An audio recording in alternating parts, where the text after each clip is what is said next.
Hello, Epping community. I'm Superintendent Bill Furbush, and I'm excited to welcome you to this important discussion about our budget process and the warrant articles that will shape the future of our schools, not only for next year, but for years to come. This year, we have proposed a 1.9% increase on this budget. We feel that this is a reasonable budget that supports our teachers and students and continue the great progress and gains and strides we've been making here at Epping in our schools. But at the same time, it keeps in mind the tax burden that is placed on the taxpayers of Epping.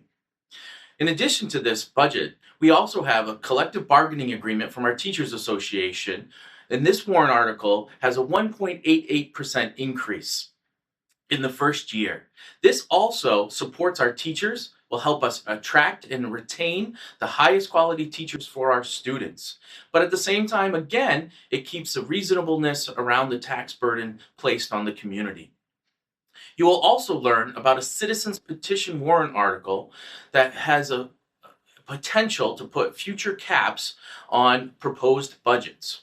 What does this mean? It means that the school board and the budget committee would be limited and restricted in what they could propose for future budgets.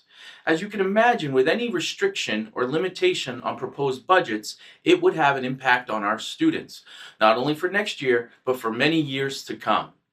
So I wish to invite you to come join us on Thursday, February 6th at 7 p.m. at the Allen Gymnasium. This is our middle school gym where we'll hold our deliberative session. This is your opportunity to participate in this process, learn more details about our budget and these warrant articles that are so important to our schools and moving us forward. Please come and join us and participate in this process. Childcare will be provided to help make it possible for you to participate. I also want to remind you that on March 11th, starting at 7 a.m. at the O'Day Gymnasium is our voting day. Please come and join the community and do your civic duty and responsibility to vote. Your vote does count, and it makes a great difference on whether these warrant articles pass or whether they fail, and whether the budget passes or whether it fails. It does make a difference. I want to thank the budget committee and the school board who both voted in favor of the budget and also the teachers collective bargaining agreement.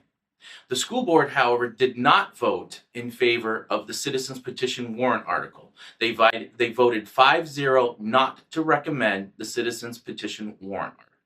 Again, I welcome you to come join us and learn more about our budget, the budget process, and participate in this important process that we have going. Again, Thursday, February 6th at the deliberative session at 7 p.m. and March 11th at 7 a.m. is voting day. I'm now going to introduce you to Christine Veda, our business administrator, who's going to go into a little bit more detail about the budget numbers and the warrant article numbers, and then I welcome you again to come join us. Thank you.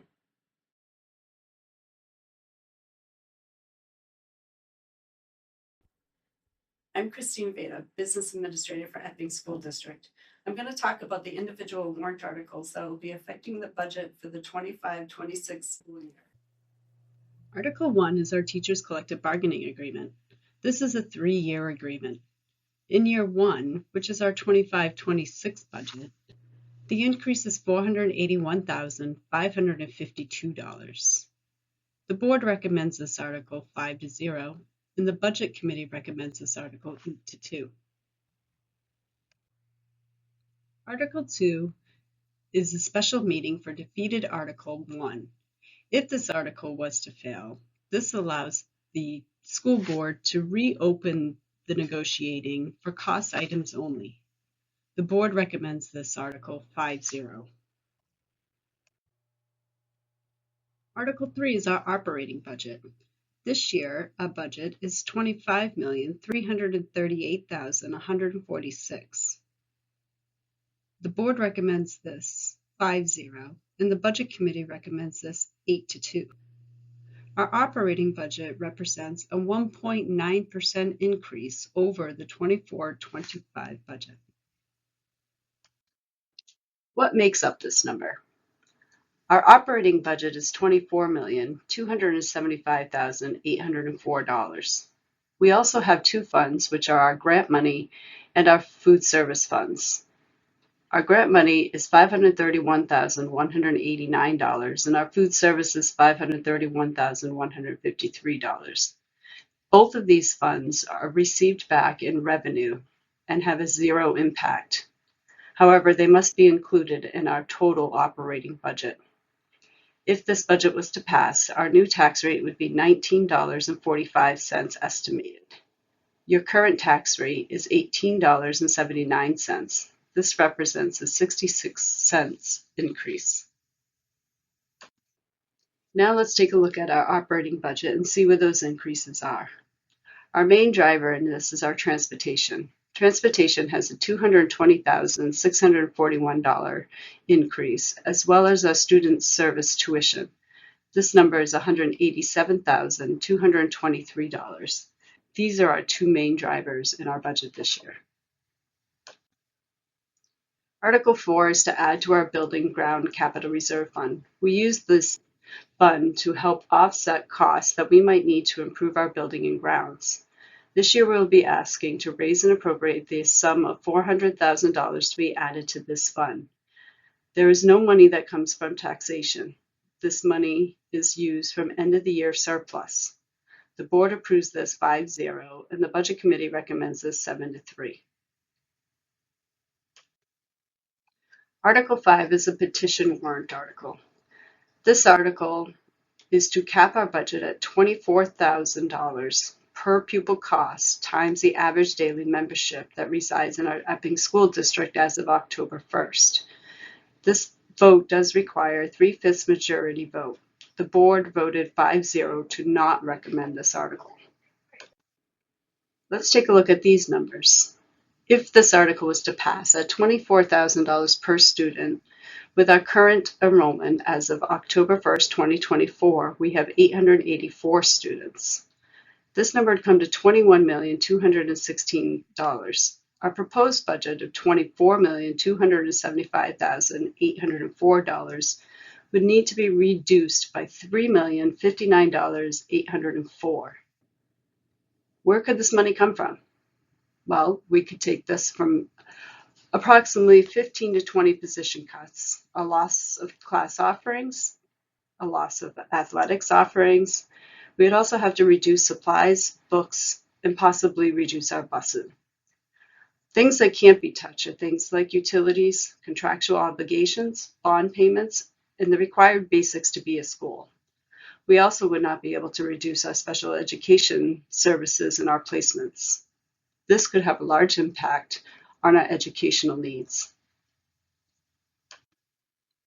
Thank you for taking the time to be a more educated voter.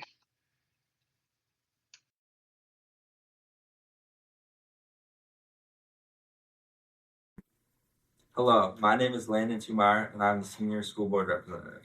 And I'm Rachel Rossetti, the Junior School Board Representative. Our role as student representatives on the school board is to bring forward any opinions, concerns, and ideas regarding the academic and extracurricular activities at Epping Middle High School. However, today our role is to educate our Epping community regarding matters that pertain to the upcoming budget vote. Our hope is that our Epping community takes the time to learn more about the importance of this upcoming budget vote. With that, we have two critical dates to remind you. Number 1, the school deliberative meeting on Thursday, February 6th at 7 p.m. in the Epping Middle High School Allen Gymnasium. And 2, voting day on March 11th from 7 a.m. to 7 p.m. at Epping Middle High School in the O'Day Gymnasium. Our budget will shape the direction of our school district and will directly impact our students, staff, faculty, and administration. It is not a matter to take lightly or be passive on, but rather we ask for our community to take the time, learn more, ask questions, attend a session, and most importantly, on March 11th, vote. Together, we can work together to prosper education for our students while bettering our building, resources, employment opportunities, and conditions for our faculty and staff.